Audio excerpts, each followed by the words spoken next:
Сәлеметсіздер ме, құрметті студенттер? Жақанша Досмұхамбетов атындағы жоғары педагогикалық колледж құқық негіздері және еңбекті қорғау пәнінен 4-ші курс студенттеріне арналған бейнесабақ. Тақырып: Қазақстан Республикасының азаматтық құқығы негіздері. Оқытушы: Дүйсенгалиев Мереке Камилович. Еліміздің төл конституциясы Қазақстан Республикасының құқықтық мемлекет деп жариялаған. Құқықтық мемлекет құру үшін қоғамның құқықтық мәдениеті болу керек. Құқықтық мәдениеттің басты элементтері құқықтық сауаттылық пен азаматтардың заңды сыйлап, оны орындалуы болып табылады. Құқықтық мемлекет құру жас жеткіншектерден басталады, өйткені болашақ қоғам ұрпақтың қолында. Жоспар: азаматтық құқық түсінігі, оның қайнар көздері мен қағидаттары. Азаматтық қатынастарға қатысушылар.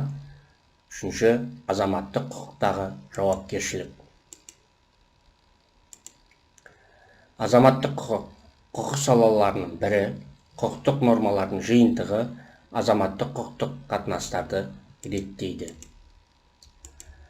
Азаматтық құқықтың қайнар көздері: Қазақстан Республикасының азаматтық кодексі жалпы бөлімнен тұрады және ерекше бөлімнен тұрады. Азаматтық құқық қағидаттары: азаматтық құқықтық қатынасы субъектілерінің теңдігі, азаматтардың құқықтарын қорғау, біреудің жеке өміріне араласпау, шарт жасасу еркіндігі, жеке меншікке қол сұғылмауы.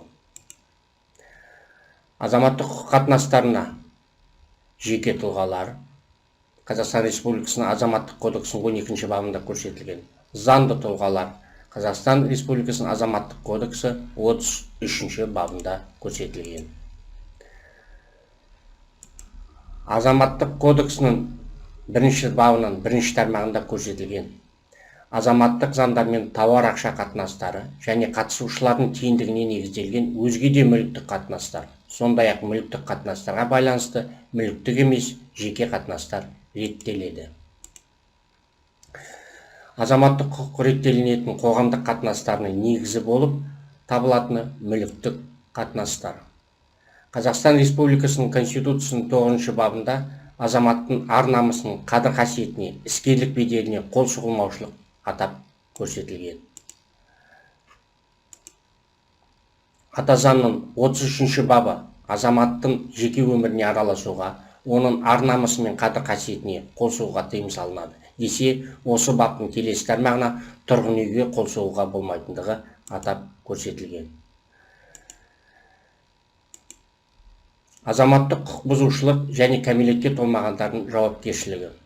Субъектілер арасында шарттық қатынастар болмаған жағдайда кең тараған міндеттемелердің пайда болу негізі зиян келтіру. Зиян келтіру азаматтық құқық бұзушылық жасаумен бірдей. Қажетті қорғаныс өте қажеттілік жағдайында зиян келтіру айрықша жағдай ретінде есепке алынбайды. Бұл жағдайларды зиян келтіруші заң бойынша зиян келтіргенге өкілетті деп атайды. Кәмелетке толмағандардың жасаған құқық бұзушылықтары үшін жауапкершілік жағдайлардың ерекшеліктері: олар әр кезде сол істеген істері үшін жауап беру үшін қабілетті емес, сондықтан 14 жасқа дейінгі кәмелетке толмағандар өздерінің әрекеттерінен болған зияны үшін өз бетінше жауап бермейді. Олардың әрекеттері үшін ата-аналары, қамқоршылары жауап беруі мүмкін. 14 жастан бастап 18 жасқа дейінгі кәмелетке толмағандардың өздерінің әрекеттерінен келтірген зиян үшін өз беттерінше жауап береді.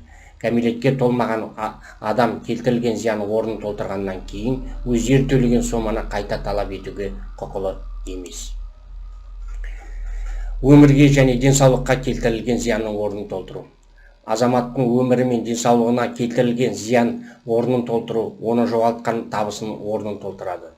Орнын толтыруға тиіс жоғалтқан табысының көлемі орташа айлық табысына қатысты пайызбен есептеледі. Егер жәбірленуші зиян келтірген сәтте жұмыс істемесе, онда оның қалауымен бұрынғы істеген жерінен босатылғанға дейін табысы ескеріледі. 14 жасқа толмаған және өз табысы жоқ кәмелетке толмаған адам мертіккен жағдайда немесе денсаулығына басқа зиян келтірілсе, зиянын орнын толтыруға тиіс. өндірісте немесе басқаша жолмен басқа адамдардың әрекетімен болған мертігуден денсаулыққа зиян келтірген жағдайда да оның орнын толтырылады. Азаматтық кодексте орнын толтыруға жататын кірістер құрамына азаматтық құқықтық және еңбек шарттары бойынша төленіп, табыс салығы салынатын еңбекақының барлық түрлері енетіні көрсетілген. Қорытынды: азаматтық құқықта көзделген жауапкершілік азаматтық құқықтық жауапкершілік деп аталады. Қандай да бір субъект құқық бұзушылық жолмен залал келтіріп отырып, нақты субъектінің құқығын бұзса, оны қолдану мүмкін болады. Залал келтірген адам оның орнын толтыруға тиіс. Кәмелетке толмағандар зиян келтірген үшін олардың ата-аналары және басқа да заңнамада көрсетілген субъектілер жауапкершілікте болады. Азаматтың өмірі мен денсаулығына зиян келтіргенде, оның жоғалтқан табысын жәбірленушілер мен басқалардың емделуге кеткен шығындарын орнын толтыруға тиіс. Зейін қойып тыңдағандарыңызға көп рахмет. Келесі кездескенше.